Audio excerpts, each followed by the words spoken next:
안녕하세요. 건강하우스입니다. 40년간 한국인의 사망 원인 1위는 암입니다. 우리가 일상생활에서 자주 접하는 이 물건들이 암을 유발하고 있었는데요. 이 영상을 보시고 미리 알고 대처하신다면 암의 위험에서 벗어날 수 있습니다. 이번 시간에는 일상생활에서 암을 유발하는 물질들과 대처 방안에 대해 알아보겠습니다. 암을 유발하는 첫 번째는 바로 영수증 종이입니다. 예전에는 대부분의 영수증이 종이로 되어 직접 작성하는 형식이었는데요. 지금은 카드 사용이 많아짐에 따라 화학물질이 코팅된 종이에 열을 가해 색이 나타나는 가멸질을 사용합니다. 잉크 없이 글자를 새길 수 있다는 장점이 있지만 문제는 색을 나타나게 하는 화학물질에 있는데요. 바로 비스페놀 A라는 화학물질이 사용됩니다. 비스페놀 A는 식품 용기 및 생활용품을 비롯한 많은 제품에 첨가되는 산업용 화학물질인데요. 식품 포장용 플라스틱, 영수증 등에 사용되고 있으며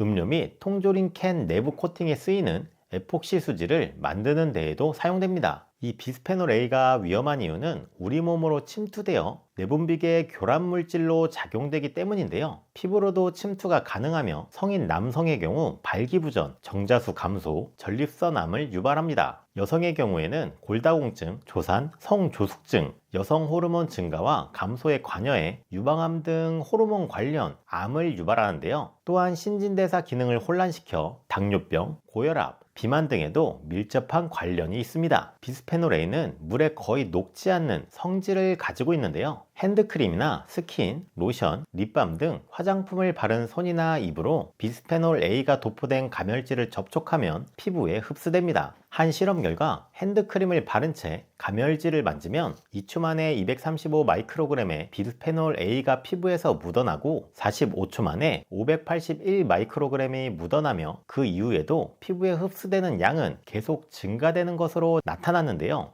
마트 계산원 54명을 대상으로 조사한 결과 장갑을 착용하지 않은 그룹은 장갑을 착용한 그룹에 비해 체내 비스페놀 A 농도가 2배 이상 높은 것으로 나타났습니다. 유럽 식품안전청에 따르면 체내 비스페놀 A 주요 노출 원인은 1위가 음식물 섭취이며 2위가 가멸지 노출입니다. 잠깐 만지는 영수증으로 인해 얼마나 위험에 노출되는지 보여주는데요. 영수증을 받으면 인쇄 안 된 부분을 잡아 확인 후 정리하고 영수증을 수시로 만지는 직업이라면 반드시 장갑을 착용하여 작업해야겠습니다. 두 번째는 드라이 클리닝입니다. 세탁소에 드라이 클리닝을 맡기고 받은 옷에서 퀴퀴한 석유 냄새를 맡은 적 있을 텐데요. 드라이 클리닝은 합성 섬유의 기름때를 벗기기 위해 물 대신 유기용제를 넣어 세탁을 합니다. 드라이 클리닝에 사용되는 유기용제는 국제암연구소에서 지정한 발암물질로 테트라클로로에틸렌, 벤젠, 포름알데히드라는 독성 화학물질인데요.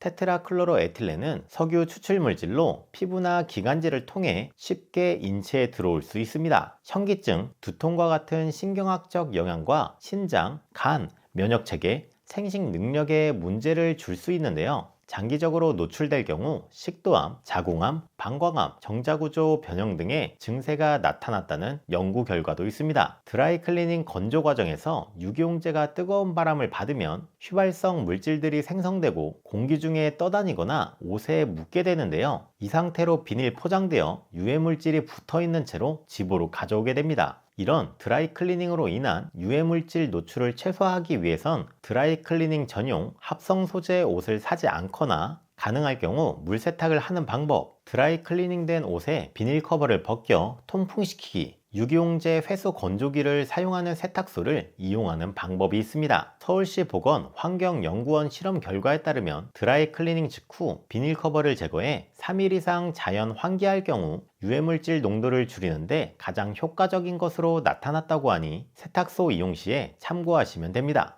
세 번째는 가습기입니다. 슬슬 날이 추워지고 겨울로 넘어감에 따라 건조함을 많이 느끼실 텐데요. 그래서 가습기를 사용하는 곳이 많습니다. 적당한 습기는 가뜩이나 비싼 가습기, 겨울철 난방에도 이점이 있고 호흡기와 피부 건강 유지에도 도움을 주는데요. 이런 가습기를 사용할 때 논란이 되는 것은 수돗물과 정수된 물 중 어떤 물을 사용해야 하는지입니다. 정수기 물이 깨끗할 거라 생각하고 가습기에 넣어 사용하고 계시지는 않으신가요? 상식적으로 깨끗하고 소독된 물이라 정수기물을 사용해야 할 것 같지만 실제로 제조사에서는 수돗물 사용을 권장하고 있습니다. 수돗물의 경우 물에 세균이 번식하지 못하도록 불소 성분이 포함되어 있지만 정수기의 물의 경우 이러한 소독 성분마저 모두 제거해 세균 번식이 쉽기 때문인데요. 한 실험에서는 같은 가습기 2대에 수돗물, 정수기물을 받아놓고 사흘 동안 동일한 조건 하에 둔 후 세균과 진균 검사를 진행했습니다. 수돗물을 담았던 가습기에는 인체에 무해한 극소량의 세균이 검출되었으나 정수기물을 담았던 가습기에서는 피부 질환을 일으킬 수 있는 진균이 다량 검출되었는데요. 사실 물만큼이나 더 중요한 게 있습니다.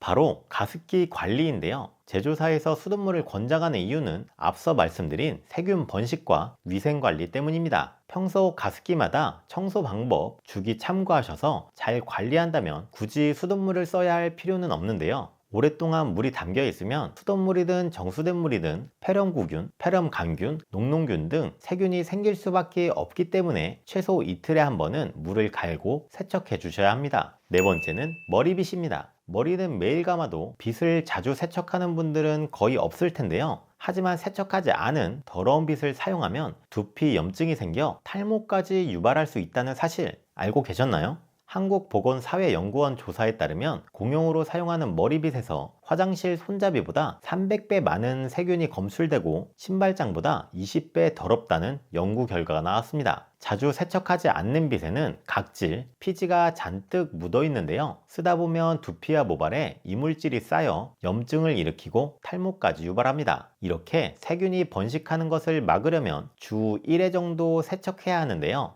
따뜻한 물에 샴푸를 소량 넣어 거품을 내고 빗을 10분 정도 넣어 불린 후 안 쓰는 칫솔로 문지르면 이물질이 제거됩니다. 엉킨 머리카락은 가위로 잘라내고 세척된 빗은 햇빛에 말려 소독해 사용하시면 되겠습니다. 다섯 번째는 스마트폰입니다. 어느 장소, 어느 상황에서건 스마트폰과 떨어진 모습을 상상하기 힘든 게 오늘날의 현실인데요. 온종일 들고 다니는 스마트폰의 박테리아는 변기보다 10배 많은 것으로 나타났습니다. 미국 오리건대 연구팀이 17명의 집게와 엄지손가락, 스마트폰 터치스크린에서 7천여 종류의 세균 샘플을 채취했는데요. 사람의 입에서 발견되는 연쇄상규군과 피부에서 발견되는 포도상규군이 공통적으로 많이 확인되었습니다. 연쇄상구균은 인후두염, 폐렴, 유행성 결막염 등을 유발하며 포도상규균은 봉화지겸, 관절염, 골수염, 폐렴, 식중독 등을 유발합니다. 또한 스마트폰 액정에는 대장균, 황색 포도상규균 등이 서식하며 손으로 만진 후 머리를 긁고 눈을 비비고 피부를 만지고 통화를 할 때는 액정이 피부에 직접적으로 닿는데요. 이는 여드름, 모낭염 등 피부 문제가 생길 수 있습니다. 스마트폰이 이 같은 세균에 가장 쉽게 많이 노출되는 곳은 화장실인데요.